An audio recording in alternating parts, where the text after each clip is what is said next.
Sensation. I'm your host, Dan. And on this episode, I am going to be taking a look at this issue of Vampirella vs. Pantha. Okay.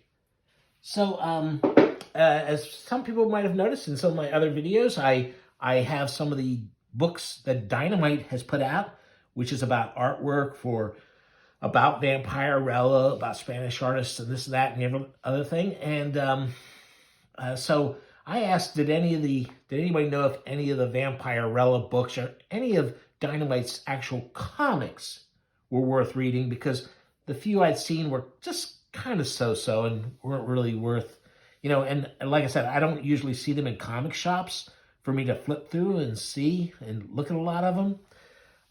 So anyway, I asked for recommendations, and I did get this recommendation for Vampirella vs. Pantha. And this actually turns out to be Harris Comics. These were originally printed by Harris Comics, and the comics that Harris was doing, or at least the licensing of Vampirella and the comics they made for Vampirella, were bought by Dynamite Entertainment in the early 1920s. This was actually Harris. And when is this? 1997. So anyway, they said, oh, look at this comic. And I saw issue number 1. I bought this off eBay just to try the first issue. I mean, why not? It was cheap. What I didn't realize was this deluxe showcase edition of Vampirella vs. Pantha is actually not the first issue.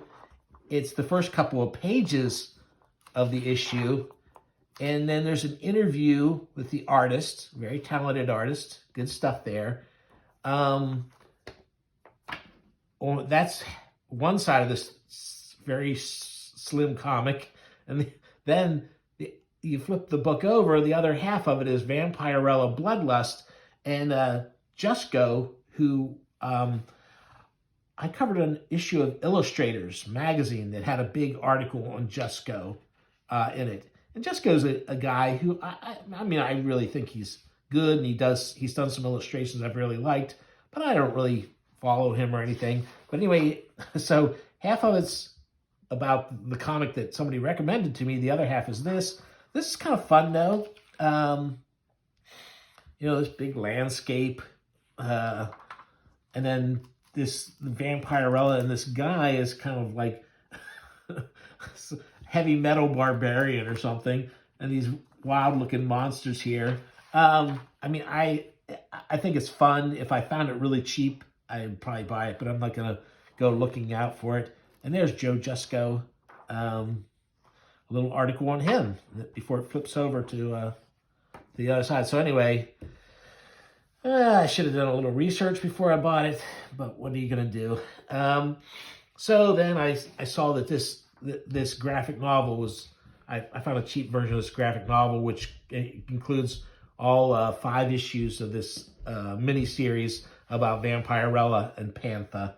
And so I picked that up. And so there's a bunch of different people on it. Mark Miller wrote the first issue. Mark Texiera drew all the issues, and it looks like he's, and then there's other people wrote it, and different people did lettering and stuff for different ones. And I think that the person who recommended it to me was not wrong. It's a fun magazine. It is, there's bad girl art, showing off. I mean, the way Vampirella is flying here is to show off her cleavage. The main thing is this Pantha woman who is Vampirella is bumping heads with is like straight out of the Cat People, the Tatsias Kinski version from the 80s, I guess. So she actually turns into a panther, and she's killing these people, and it turns out the people deserve it because they experimented on her. They made her into this thing she is. And So then there's all these weird nuns with whips and guys in gimp hats, gimp hoods and stuff, and Vampirella is she scares this guy so bad he pees his pants. So yeah, so this looks like it's kind of looks painted coloring, and I think it's done pretty well. A lot of times the painted ones I'm not crazy about the lack of hold lines, because I'm kind of old-fashioned, but this is not the case here. These are nice, everything's nicely laid out, and they don't go too crazy with the colors, and there's a lot of fighting. There's gore in it. People getting torn apart.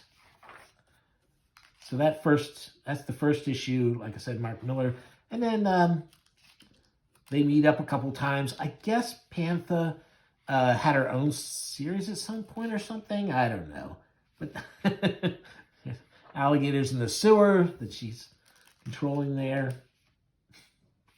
So yeah, so it's definitely once it gets away from Mark Miller's issue, it gets even more TNA oriented.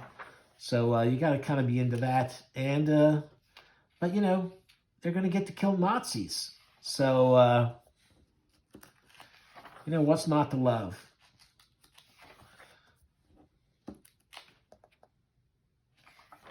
Now, not all these have Vampirella in them. All these stories. This is a I guess this was a Pantha miniseries originally or something. I'm really not sure. Doesn't really say in the front. It gives you that's a really well done giant snake there.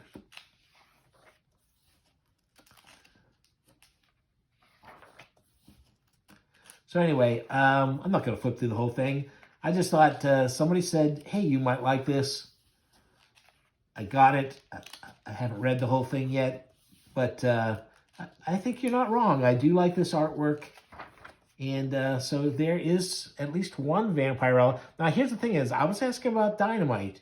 This was done for Harris, which also had the same kind of reputation as it's all about the cover for these things. That looks like Kevin Bacon from Tremors. And maybe, no, they don't quite have him down.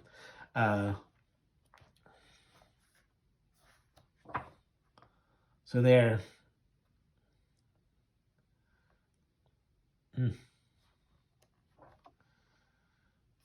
So there you go. There's Vampirella versus Pantha.